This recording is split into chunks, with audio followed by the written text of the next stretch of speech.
Hey guys, gals, it's Graham again. The third instalment of the old Haswing 20W. It's I've had the boat. This is an intex 3 Challenger. I've had the boat about a month now, and I can safely say I can't find any faults on the boat whatsoever. It's you know, as I say, you can pick these up off eBay, places like that, for about £70–75, as I've said before. Took my friend Rick, probably see a bit of that. Took him on the river the other day, and he's a sailor. He's been in all sorts of boats, and I thought he's going to be really miffed off about this because he has power boats, sailing boats. He's been in all sorts since he was a kid, similar age, in his 50s to me, and he was sold on the boat and on this engine because he was sat at the other end of the boat, up there, a few feet away, and he could not hear it.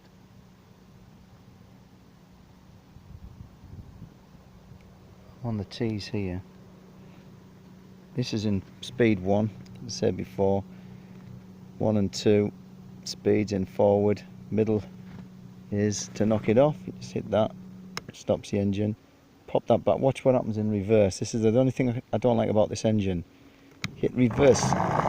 See that? You've got to make sure it's got one hell of a kick on it. I don't like that. That's the only fault. The handle goes up and down to whatever you want. Yeah, you've got to be very aware of that reverse gear. It just throws it. It's got a little catch that the shaft goes down into. And if it hits a rock, the idea is it bounces off, so it doesn't hit the propeller, doesn't do any damage to the motor. But in reverse, it kicks it out the housing. You don't use reverse much, to be honest, hardly ever, if you're just pulling away from when you start. But even then, you can sometimes use the number 1 gear and just take yourself round, or as I say, push the motor back. Probably some wise sparks will probably be able to put something round, devise something round the back, but I'm not that clever. So the other thing that's gone a little bit pear-shaped is that's a 55 ampere Pro Rider deep cycle gel battery, I think it is, and you can get them from all over eBay again, I think, or Amazon or something like that. Great battery. As I said before, I haven't run this thing out even at 3 hours at full speed, speed 2, which technically is supposed to be show you some of the scenery. That's a bit boring, that battery. That's technically supposed to be about 51 amps, 17 amps an hour, something like that, 51.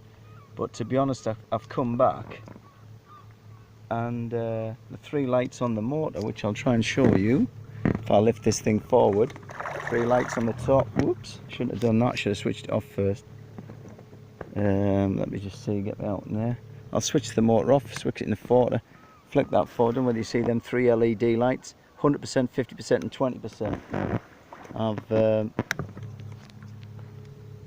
I've never even been on the 50% light on this battery, and as I say, it's still reading 100% after 3 hours on speed 2, which I don't quite understand.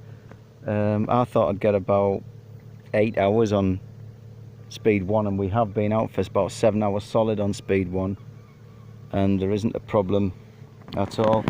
This thing here, this is a motor mount. Get the ones for the intex boats, whether it's a Challenger 2, Challenger 3 or 4, 5, whatever you. It fits down below here. It fits into there. It's a little bit fiddly, I suppose, when the boat's inflated to get those in, but it's fine. These motor mounts are alright. Don't over tighten them. Haven't done that yet, but I can imagine that could be an issue. You can see here, I've been dead clever, and I've put a socket on.